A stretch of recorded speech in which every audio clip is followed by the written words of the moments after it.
Okay, part of step 2 is actually cutting out the pattern piece. We're going to be using our shears. Do not use your rotary cutter. Because this pattern has curves on it, you want to use your shears. It's really going to be a lot easier. If you are left-handed, please talk with your teacher. We do have left-handed shears. Essentially, you're just going to be following the outside line of the pattern. Please do not cut the pattern itself. This project is really a lot easier to cut if you leave it flat on the counter rather than picking it up and trying to cut in the air. Leave your project on the counter and try to follow the outside edge of that pattern, keeping your cutting straight. Sometimes it helps if you kind of move around your project a little bit or turn your project on your table so that you can actually cut up the sides of the pattern. Again, please try not to cut the pattern itself. As we work our way around the strap, these strap patterns have been well used and well loved. Please be aware that they are probably not straight anymore from previous students cutting the pattern.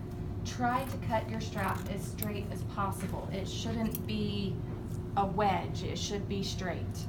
So we're just going to work our way around our pattern pieces. So we've cut out 2 of the body piece and we're cutting out 4 of the strap. Once you are done with the cutting, oh, one thing I should mention, shears. The shears are sharp, but you do have to kind of use your hand to squeeze the blades together as you're cutting. Some of you will need a little bit of practice with that. Shears, cut fabric only. If you use shears to cut other things, your shears will no longer cut fabric when you need it to cut fabric. Okay, now you'll notice I've got some scrap fabric here. We had you get a yard of fabric, even though really 3/4 of a yard would have done it. This extra scrap right here, if you are interested, this would be a good time to maybe cut out a pocket for your apron, if you would like one. These pieces right here, this is called trash. Throw it in the trash can. This piece is big enough that it can be scrap. If you don't want it or you don't want to sew a pocket, feel free to donate to our scrap can.